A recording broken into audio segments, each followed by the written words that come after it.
This is the Waterloo battlefield about 200 miles northeast of Paris in what today is Belgium. Here Napoleon suffered his final defeat, but not before thousands of French and Englishmen gave their lives on a steamy summer day in July of 1815. The outcome was certainly in doubt. In fact, had Napoleon attacked a few hours earlier, he would probably have won the battle.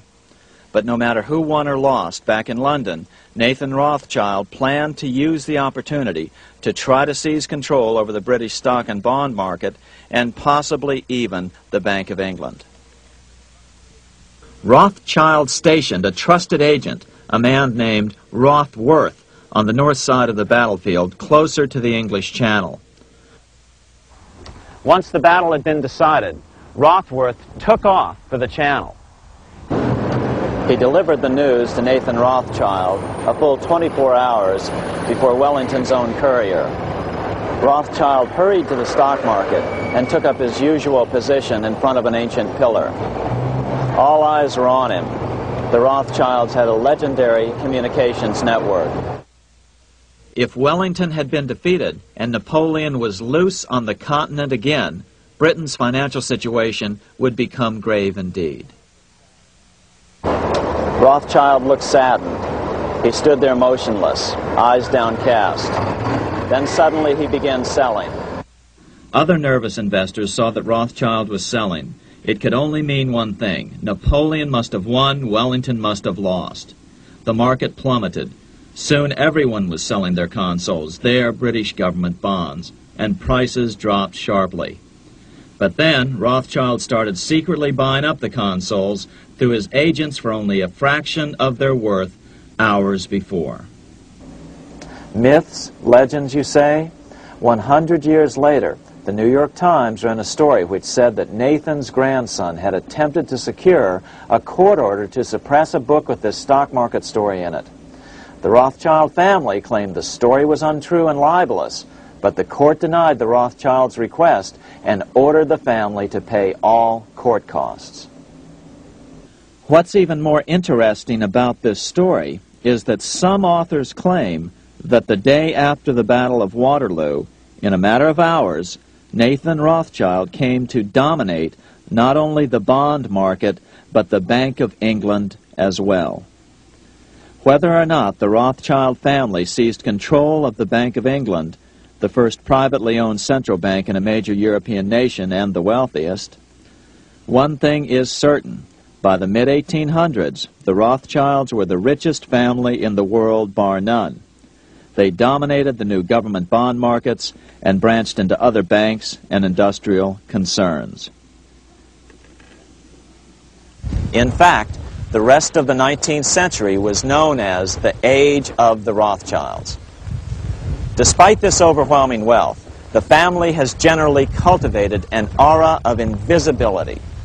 Although the family controls scores of industrial, commercial, mining, and tourist corporations, only a handful bear the Rothschild name. By the end of the 19th century, one expert estimated that the Rothschild family controlled half the wealth of the world. Whatever the extent of their vast wealth, it is reasonable to assume that their percentage of the world's wealth has increased since then. But since the turn of the century, the Rothschilds have cultivated the notion that their power has somehow waned even as their wealth increases. Just 1 year after Waterloo and Rothschild's alleged takeover of the Bank of England, the American Congress passed a bill permitting yet another privately owned central bank. This bank was called the Second Bank of the United States. Just as before, the primary stockholders remained a secret. But it is known that the largest block of shares, about 1/3 of the total, were sold to foreigners.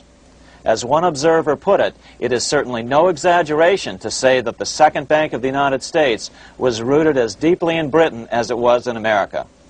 So, by 1816, some authors claim the Rothschilds had taken control over the Bank of England and backed a new, privately owned central bank in America as well.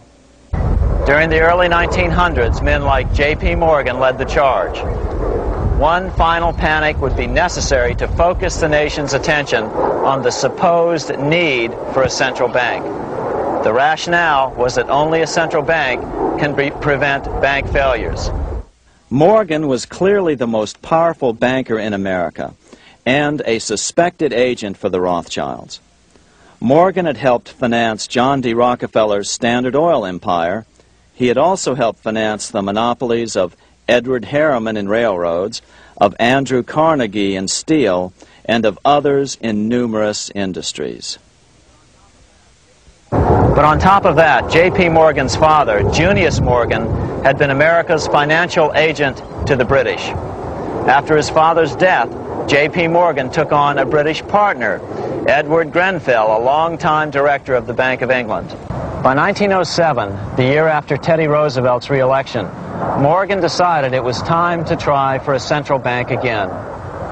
Using their combined financial muscle, Morgan and his friends were secretly able to crash the stock market. Thousands of small banks were vastly overextended. Some had reserves of less than 1% thanks to the fractional reserve principle. Within days, bank runs were commonplace across the nation. Now Morgan stepped into the public arena and offered to prop up the faltering American economy by supporting failing banks with money he manufactured out of nothing. It was an outrageous proposal, far worse than even fractional reserve banking, but Congress let him do it. His plan worked. Soon, the public regained confidence in money in general and quit hoarding their currency.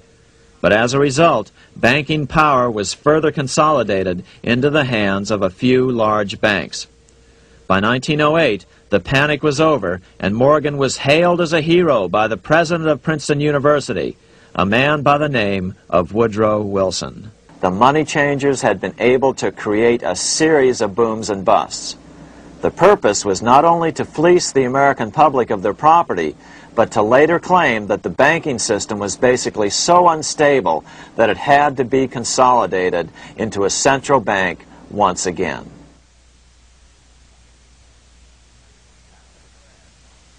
After the crash, Teddy Roosevelt, in response to the panic of 1907, signed into law a bill creating something called the National Monetary Commission.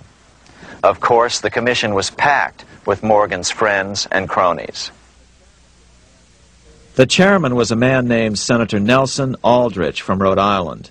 Aldrich represented the Newport, Rhode Island homes of America's richest banking families.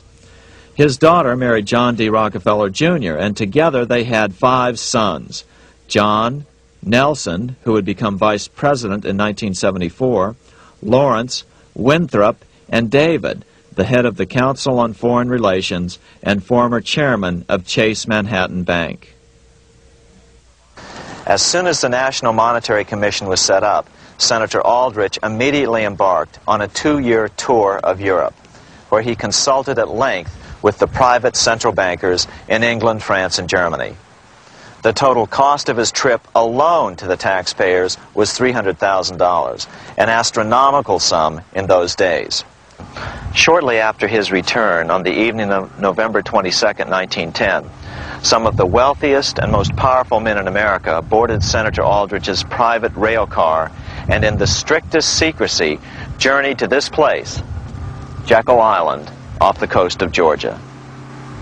With the group came Paul Warburg.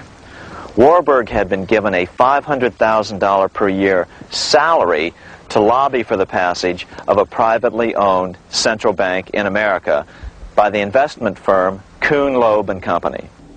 Warburg's partner in this firm was a man named Jacob Schiff, the grandson of the man who shared the Green Shield house with the Rothschild family in Frankfurt. Schiff, as we'll find out later, was in the process of spending $20 million to finance the overthrow of the Tsar in Russia. These 3 European banking families, the Rothschilds, the Warburgs, and the Schiffs, were interconnected by marriage down through the years, just as their American banking counterparts, the Morgans, Rockefellers, and Aldriches, were.